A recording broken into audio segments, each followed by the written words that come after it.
السلام علیکم ورحمۃ اللہ وبرکاتہ۔ الحمد للہ رب العالمین والصلاة والسلام علی اشرف الانبیاء والمرسلین نبینا محمد صلی اللہ علیہ وسلم وآلہ وصحبہ اجمعین، اما بعد رب اشرح لی صدری ویسر لی امری واحلل عقدۃ من لسانی یفقہوا قولی ربی زدنی علما ربی زدنی علما۔ قال اللہ تبارک وتعالی فی کلامہ المجید انما یتقبل اللہ من المتقین۔ بزرگان محترم، عزیز نوجوانوں، عفت مآب پردہ نشین خواتین اسلام، عزیز دوستوں اور پیارے بچوں، اللہ تبارک و تعالیٰ کا بڑا فضل و احسان ہے کہ ہم حضرات نے زندگی میں ایک اور مرتبہ رمضان مبارک کو دیکھا، ایک اور مرتبہ ہماری زندگی میں یہ رمضان آیا، ایک اور مرتبہ اللہ تبارک و تعالیٰ نے ہمیں روزے جیسی عبادت سے سرفراز فرمایا، فللہ الحمد علی ذالک۔ جب ہم قرآن مجید پڑھتے ہیں تو قرآن مجید میں اللہ تبارک و تعالیٰ نے جہاں روزوں کا تذکرہ کیا، اس کے بعد جہاں قرآن مجید کے نازل کرنے کا اللہ تبارک و تعالیٰ نے تذکرہ کیا، اس کے بعد اللہ تبارک و تعالیٰ نے ارشاد فرمایا وَلِتُكْمِلُوا الْعِدَّةَ وَلِتُكَبِّرُوا اللَّهَ عَلَى مَا هَدَاكُمْ وَلَعَلَّكُمْ تَشْكُرُونَ، کہ اللہ تبارک و تعالیٰ یہ چاہتا ہے کہ تم رمضان مبارک کی یہ جو مدت ہے اس کو پوری کرو، وَلِتُكَبِّرُوا اللَّهَ عَلَى مَا هَدَاكُمْ، کہ اللہ تبارک و تعالیٰ نے رمضان کی یہ جو توفیق دی ہے، رمضان کی یہ جو ہدایت دی ہے، اس ہدایت پر اللہ کی بڑائی بیان کرو اور اللہ تبارک و تعالیٰ کا شکر ادا کرو۔ تو یہ ہمارے یہ جو ایام ہیں یہ اللہ کی بڑائی بیان کرنے کے اور اللہ تبارک و تعالیٰ کے دربار میں شکر ادا کرنے کے ایام ہیں۔ اسی طرح کہ جب جنتی جنت میں جائیں گے تو وہاں پر بھی اللہ تبارک و تعالیٰ کی اس نعمت پر اللہ کا شکر ادا کریں گے اور کہیں گے کہ الحمدللہ الذی ہدانا لہذا وما کنا لنہتدی لولا ان ہدانا اللہ، کہ ہر قسم کی تعریف اللہ تبارک و تعالیٰ کے لیے ہے جس نے ہمیں اس کام کی ہدایت دی۔ اگر اللہ تبارک و تعالیٰ ہمیں اس کام کی ہدایت نہ دیتا تو ہم اس کام کو انجام نہیں دے پاتے۔ تو معلوم ہوا کہ اللہ تبارک و تعالیٰ نے ہمیں یہ جو توفیق دی ہے، اللہ تبارک و تعالیٰ نے ہمیں یہ جو ہدایت دی ہے، اس ہدایت پر ہم اللہ کی بڑائی بیان کریں اور اللہ تبارک و تعالیٰ کا شکر ادا کریں۔ اسی طرح آپ صلی اللہ علیہ وسلم کے دربار میں چند عرب بدو آیا کرتے تھے اور احسان جتاتے تھے کہ اللہ کے رسول ہم نے آپ پر ایمان لے آیا ہے، ہم آپ پر ایمان لائے ہیں۔ اللہ تبارک و تعالیٰ نے فوراً آیت کریمہ نازل کی، ارشاد فرمایا یمنون علیک ان اسلموا، کہ یہ لوگ آپ پر احسان جتاتے ہیں کہ ان لوگوں نے آپ پر ایمان لایا ہے۔ آپ ان سے کہہ دیجئے قل لا تمنوا علی اسلامکم بل اللہ یمن علیکم ان ہداکم للایمان ان کنتم صادقین، کہ تم لوگوں احسان جتانے کی ضرورت نہیں بلکہ اللہ تم پر احسان کیا ہے، اللہ تم پر کیے ہوئے احسان کو جتاتا ہے کہ اللہ نے تم کو اسلام کی ایمان کی توفیق دی ہے۔ اگر ہم میں سے کوئی عبادات کو انجام دیتا ہے اور اپنے آپ میں بذام خیش اگر کوئی یہ کہتا ہے کہ میں نے یہ بڑا کام کیا، میں نے رمضان مبارک کے روزے رکھے، اگر کسی کے دل میں رائی برابر کے مطابق بھی غرور و کبر پیدا ہوتا ہے، اپنی عبادتوں پر کبر پیدا ہوتا ہے، غرور پیدا ہوتا ہے، تو فوراً اللہ تبارک و تعالیٰ کی طرف رجوع کرنا چاہیے، کیونکہ وہی ہے جس نے ہمیں اس کام کرنے کی ہدایت دی ہے۔ اسی طرح ایک اور حدیث میں آتا ہے، بہترین حدیث ہے، آپ آج سے اس حدیث کو اپنے لیے ایک گرہ میں بنا دیں، آپ آج سے اس حدیث کو اپنی گرہ میں باندھ لیں کہ آپ صلی اللہ علیہ وسلم ارشاد فرماتے ہیں لو ان رجلا یخر علی وجهه من یوم ولد الى یوم یموت حرما فی مرضات اللہ عز وجل لحقرہ یوم القیامہ، کہ اگر کوئی انسان جس دن وہ پیدا ہوتا ہے اس دن سے لے کر جس دن اسے موت آتی ہے اس دن تک اللہ تبارک و تعالیٰ کی رضامندی کے لیے سجدے میں پڑا رہے پیدا ہونے سے لے کر موت آنے تک کے وقفے تک پوری کی پوری زندگی اللہ کو راضی کرنے کے لیے سجدے میں پڑا رہے، قسم خدا کی آپ صلی اللہ علیہ وسلم فرماتے ہیں قیامت کے دن اس نیکی کو بھی چھوٹی سمجھے گا۔ اگر کوئی پوری زندگی پیدا ہونے سے لے کر مرنے تک ساری کی ساری زندگی اللہ کی رضا کی تلاش میں سجدے میں پڑا رہا، مگر پھر قیامت کا دن آئے گا تو پوری کی پوری زندگی میں بندہ اس کام کو بہت حقیر سمجھے گا۔ اسی طرح تو یہاں پر بتایا گیا، ان چیزوں سے ہمیں معلوم ہوتا ہے کہ جس طرح ایک عمل کرنے کی کوشش کرنی چاہیے، اسی طرح اس عمل کے قبول ہونے کی بھی ہمیں فکر کرنی چاہیے۔ جس طرح ہم اعمال کو انجام دیتے ہیں، عبادت چھوٹی ہی کیوں نہ ہو، عبادت مختصر ہی کیوں نہ ہو، ہمارے اعتبار سے ہمارے خیال سے وہ عبادت معمولی بھی کیوں نہ ہو، ہمیں چاہیے کہ عبادت کو انجام دینے تک اس کے قبول ہونے کی فکر کرنی چاہیے۔ حضرت ابراہیم علیہ السلام کے بارے میں آپ قرآن مجید کو پڑھیے، وہاں پر اللہ تبارک و تعالیٰ نے ایک لفظ سورہ نساء میں ارشاد فرمایا ہے۔ اللہ تبارک و تعالیٰ کا ارشاد ہے وَاتَّخَذَ اللَّهُ إِبْرَاهِيمَ خَلِيلًا، کہ ابراہیم وہ ہیں جنہیں اللہ نے اپنا دوست بنایا ہے۔ اور عربی زبان میں خلیل اس دوست کو کہتے ہیں جس کے بعد دوستی کا کوئی مقام نہ ہو، دوستی کا سب سے بڑا جو معیار ہوتا ہے اسے خلیل کہتے ہیں، اور اللہ تبارک و تعالیٰ نے دوستی کا یہ معیار حضرت ابراہیم علیہ السلام کو عطا کیا۔ بخاری شریف کے حدیث میں آتا ہے کہ ابراہیم علیہ السلام کو اللہ تبارک و تعالیٰ نے حکم دیا تھا کہ آپ اللہ کے حکم سے اپنی بیوی کو اپنے بیٹے کو لے جا کر ایک بیابان میں چھوڑ آئے۔ حضرت ابراہیم علیہ السلام اپنی بیوی کو اپنے بیٹے کو چھوڑتے ہیں، واپس چلے جاتے ہیں۔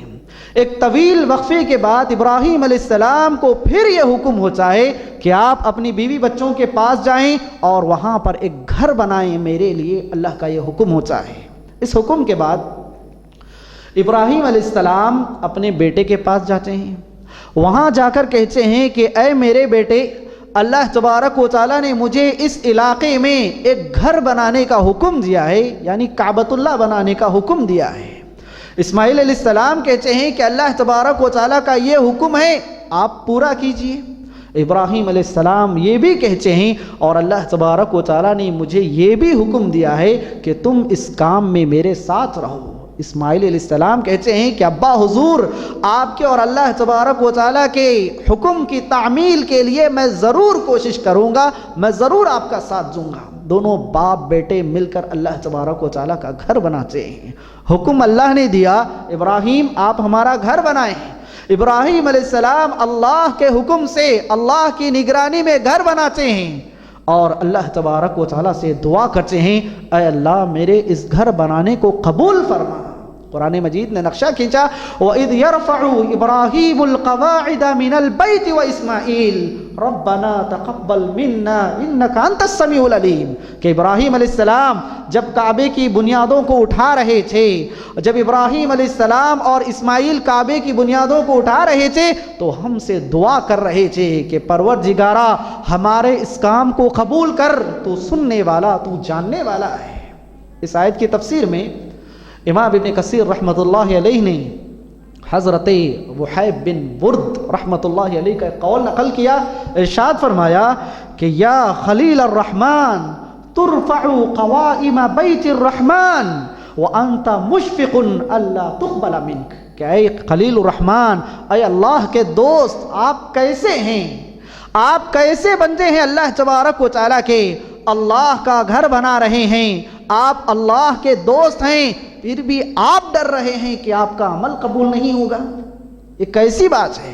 کہ انبیاء کرام، اس سے معلوم ہوتا ہے کہ انبیاء کرام عمل کرنے کے ساتھ ساتھ عمل کے قبول کی بھی فکر کیا کرتے تھے۔ ایسا نہیں کہ چلو اللہ ہی نے کہا ہے اسی کے حکم پر ہم بنا رہے ہیں اور بنا دیا بس چھوڑ دیا، ایسا نہیں۔ گھر بنانے کے بعد ابراہیم علیہ السلام نے اس گھر کے بنانے کی، اس گھر کی تعمیر کی قبولیت کے لیے بھی انہوں نے دعا کی۔ تو اس سے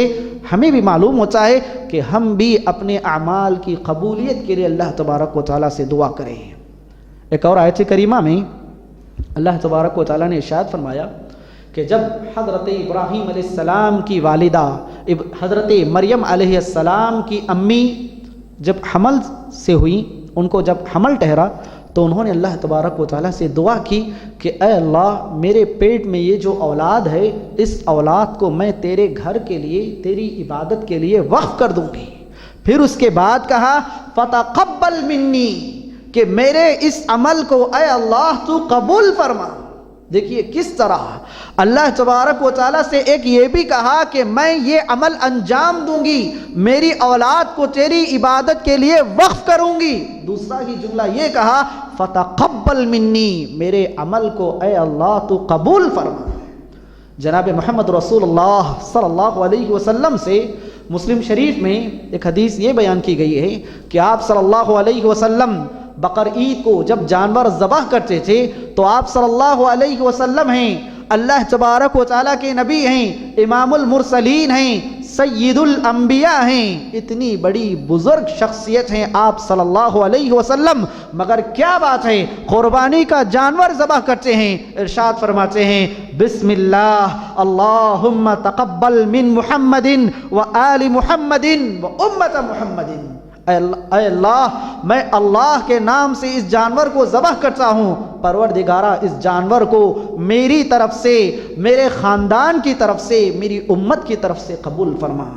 قبولیت کی دعا جناب محمد رسول اللہ صلی اللہ علیہ وسلم عمل کے قبول ہونے کی دعا کر رہے ہیں، تو مجھے اور آپ کو چاہیے کہ ہمارے دلوں میں بھی عمل کے قبول ہونے کی تڑپ پیدا ہونی چاہیے۔ ہم جس طرح اعمال کو انجام دیتے ہیں ویسے ہی ہمارے دل میں یہ تڑپ پیدا ہو کہ اللہ میرے اس عمل کو قبول کرے۔ اس سے دو چیزیں پیدا ہوتی ہیں۔ اگر کوئی بندہ کسی بھی عبادت کی قبولیت کی فکر کرتا ہے تو سب سے پہلے دو چیزیں اس کے لیے ضروری ہوتی ہیں۔ کسی بھی عمل کے قبول ہونے کے لیے دو چیزیں ضروری ہیں۔ سب سے پہلی چیز کسی بھی عمل کو قبول ہونے کے لیے وہ ہے اخلاص، کہ یہ کام اللہ کے لیے کیا جائے، یہ کام اللہ کے لیے کیا جائے۔ یہی عمل اللہ تبارک و تعالیٰ کو محبوب ہے، یہی عمل اللہ تبارک و تعالیٰ کو مقصود ہے، اور یہی عمل اللہ تبارک و تعالیٰ کے نزدیک مقبول ہے۔ جو کام اللہ کے لیے نہ ہو وہ کام اللہ کو پسند نہیں ہے، وہ کام اللہ کے دربار سے مردود ہے۔ قرآن مجید میں آتا ہے کہ اللہ تبارک و تعالیٰ نے ارشاد فرمایا اولئک الذین نتقبل عنہم احسن ما عملوا ونتجاوز عن سیئاتہم فی اصحاب الجنہ، کہ اللہ تبارک و تعالیٰ جن لوگوں کو ان کے عمل کا بدلہ دے گا ان کے بارے میں کہا یہی وہ لوگ ہیں جن کے اعمال کو ہم قبول کرتے ہیں، جن کے اعمال کا ہم بدلہ دیتے ہیں، اور یہی وہ لوگ ہیں جن کے گناہوں کو ہم معاف کرتے ہیں، اور یہ لوگ جنت میں جانے والے ہیں۔ دوسری آیت میں کہا انما یتقبل اللہ من المتقین، کہ جو لوگ اللہ سے ڈرنے والے ہیں، اللہ کا تقوی اختیار کرنے والے ہیں، ایسے ہی لوگوں کا عمل اللہ تبارک و تعالیٰ قبول کرتا ہے۔ اور دوسری شرط کسی بھی عمل کو قبول ہونے کے لیے دوسری شرط یہ ہے کہ وہ عمل اللہ کے رسول صلی اللہ علیہ وسلم کے طریقے پر ہو۔ اگر آپ اللہ کے لیے کوئی کام کرنا چاہتے ہیں مگر اس کا طریقہ آپ صلی اللہ علیہ وسلم سے ثابت نہیں ہے تو چاہیے کہ آپ کو طریقے کے مطابق عمل کرنا ہوگا۔ اگر آپ کا عمل اللہ کے لیے تو ہے مگر آپ کا طریقہ صحیح نہیں، ایسا عمل بھی اللہ کے دربار میں قبول نہیں ہوگا۔ حدیث میں آتا ہے آپ صلی اللہ علیہ وسلم بیان کرتے ہیں کہ کبھی کبھار ایسے ہوتا ہے ان الرجل لیصلی 60 سنة وما تقبل له صلاته، کہ کبھی کبھار آدمی 60 سال نمازیں پڑھتا ہے،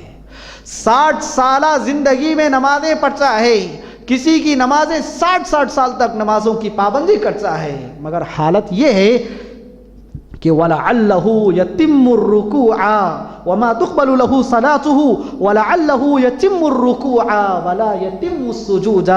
وَلَعَلَّهُ يَتِمُّ السُّجُودَ وَلَا يَتِمُّ الرُّكُوعَ۔ کبھی کبھار انسان نماز تو پڑھ رہا ہے، اللہ کے لیے نماز پڑھ رہا ہے، مگر اس کی نماز قبول نہیں ہو رہی ہے۔ کیوں؟ اس لیے کہ اس کی نماز کا عمل آپ صلی اللہ علیہ وسلم کے طریقے پر نہیں ہے۔ کبھی رکوع پورا ہو رہا ہے تو سجدہ سیدھا نہیں ہو رہا ہے، سجدہ سیدھا کر رہا ہے تو رکوع سیدھا نہیں کر رہا ہے۔ بتایا گیا کہ آپ صلی اللہ علیہ وسلم کا طریقہ جو یہ ہے کہ رکوع مکمل کیا جائے، سجدہ مکمل کیا جائے، رکوع کا جس طرح آپ صلی اللہ علیہ وسلم نے طریقہ بتایا ہے اس طریقے پر رکوع کیا جائے، سجدے کا آپ صلی اللہ علیہ وسلم نے جو طریقہ بتایا ہے اس طریقے کا سجدہ کیا جائے۔ اگر عمل قبول ہونا ہے تو یہ دو چیزیں بہت ضروری ہیں۔ اسی طرح حدیث میں آتا ہے کہ حضرت عائشہ رضی اللہ عنہ بیان کرتی ہیں کہ ایک مرتبہ حضرت عائشہ رضی اللہ عنہ نے آپ صلی اللہ علیہ وسلم سے ایک آیت کی تفسیر پوچھی کہ محمد صلی اللہ علیہ وسلم مجھے اس آیت کی تفسیر بتائیے۔ وہ آیت کریمہ یہ تھی کہ والذین یؤتون ما اتوا وقلوبهم وجلۃ انہم الی ربہم راجعون، کہ اللہ تبارک و تعالیٰ کے بعض بندے ایسے ہیں کہ وہ صدقہ تو کرتے ہیں، وہ اللہ کی راہ میں صدقہ تو کرتے ہیں، مگر ان کے دل ڈرے ہوئے رہتے ہیں کہ ان کو اللہ کے دربار میں پہنچنا ہے۔ وہ چیزیں انجام تو دیتے ہیں، نیکیاں تو کرتے ہیں، نیک اعمال تو کرتے ہیں، مگر ان کے دل ڈرے ہوئے رہتے ہیں کہ ان کو اللہ کے دربار میں پہنچنا ہے۔ حضرت عائشہ رضی اللہ عنہا نے آپ صلی اللہ علیہ وسلم سے پوچھا کہ عمل کر کے انسان ڈرتا کیوں ہے؟ کیا یہ لوگ، یہ عمل کرنے والے لوگ چور تھے؟ کیا یہ لوگ شرابی تھے کہ شراب بھی ہیں، چور بھی ہیں، نیکیاں بھی کر رہے ہیں، ادھر شراب بھی پی رہے ہیں اور ادھر چوریاں بھی کر رہے ہیں؟ ایسے لوگ ڈرنا چاہیے کیونکہ ان کو اللہ کے دربار میں پیش ہونا ہے۔ آپ صلی اللہ علیہ وسلم نے کہا کہ لا یا بنت الصدیق ولکنہم الذین یصومون ویصلون ویتصدقون وهم یخافون الا يقبل منهم اولئک الذین یسارعون فی الخیرات، کہ اے صدیق کی بیٹی بات ایسی نہیں، یہ وہ لوگ ہیں جو نمازیں بھی پڑھتے ہیں، جو صدقہ و خیرات بھی کرتے ہیں، روزے بھی رکھتے ہیں، مگر پھر بھی ان کے دل ڈرے رہتے ہیں کہ ان کا یہ عمل قبول نہ ہوا تو کیا ہوگا، ان کا یہ عمل قبول نہ ہوا تو کیسے ہوگا۔ یہ لوگ ڈرے ہوئے رہتے ہیں۔ تو بتایا گیا کہ اپنے اعمال کے بارے میں ڈرے رہنا، اپنے روزوں کی قبولیت کی فکر لاحق ہونا، یہ اسلاف کرام کا شیوا ہے، نیک لوگوں کا شیوا ہے، اور انبیاء کرام کی یہ ایک عظیم سنت ہے کہ انبیاء کرام نیکی کو کرنے کے بعد اس کے قبول ہونے کی فکر کیا کرتے تھے۔ بلکہ سلف صالحین کے بارے میں آتا ہے کہ سلف فرماتے ہیں کہ ادرکتہم یجتہدون فی العمل الصالح فاذا فعلوا وقع علیہم الحم ایقبل منہم ام لا، کہ سلف جب نیکیاں کرتے تھے تو حضرت عبدالعزیز بیان کرتے ہیں کہ میں نے اسلاف کرام کو دیکھا کہ جب لوگ یہ نیکیاں کرتے تھے اور پھر نیکیاں کرنے کے بعد ڈرے رہتے تھے کہ ان کا عمل قبول نہ ہوا تو کیا ہوگا، ان کا عمل قبول نہ کیا جائے گا تو کیسے ہوگا، یہ لوگ ڈرے رہتے تھے۔ اسی طرح سلف کے بارے میں یہ بات بھی مشہور ہے کہ رمضان آنے سے بہت پہلے اللہ سے دعا کرتے تھے کہ اے اللہ ہمیں رمضان میں پہنچا دے۔ رمضان کا مہینہ آتا تو خوب نیکیاں کرتے، اور جب رمضان کے مہینے میں خوب نیکیاں ہوتی تو رمضان کے بعد یہ لوگ 6 مہینے تک رمضان کی عبادتوں کی قبولیت کی دعائیں مانگا کرتے تھے۔ سے معلوم ہوتا ہے کہ اسلاف کرام کے نزدیک عمل کی قبولیت کی دعا کی اہمیت کتنی ہے کہ 6 مہینے تک یہ لوگ عمل قبول ہونے کی دعا مانگا کرتے تھے۔ افسوس کی بات یہ کہ ہم اس طرف بہت کم توجہ دیتے ہیں، ہمارا خیال اس طرف بہت کم جاتا ہے کہ عمل کی قبولیت کے لیے بھی دعائیں مانگنی چاہیے، عمل کی قبولیت کے لیے بھی فکر کرنی چاہیے، ہمیں یہ خیال بہت کم آتا ہے۔ اسی طرح حضرت عبداللہ بن عمر رضی اللہ عنہ کے بارے میں آتا ہے کہ وہ ایک مرتبہ قرآن مجید کی آیت کریمہ وَبَدَا لَهُم مِّنَ اللَّهِ مَا لَمْ يَكُونُوا يَحْتَسِبُونَ پر پہنچے۔ اس آیت کا ترجمہ یہ ہے کہ جب لوگوں کے سامنے قیامت کے دن وہ چیز ظاہر ہوگی جس کا وہ گمان بھی نہیں کرتے تھے، اللہ تبارک و تعالیٰ کے نزدیک وہ چیز ظاہر ہوگی جس کا یہ لوگ گمان بھی نہیں کیا کرتے تھے۔ حضرت عبداللہ بن عمر رضی اللہ عنہ قرآن مجید کے بارے میں، قرآن مجید کے ایک تلاوت آیت کریمہ پڑھتے اور کہتے تھے کہ اے اللہ کیا ہی اچھا ہوگا تو میرا ایک چھوٹا سا بھی عمل قبول کر لے، مجھے بڑے بڑے اعمال کی نہیں، اللہ اگر میرا ایک چھوٹا بھی عمل قبول کر لے تو یہ میرے لیے بہت بڑی بات ہے۔ حضرت عمر بن خطاب رضی اللہ عنہ کتنے بڑے صحابی تھے،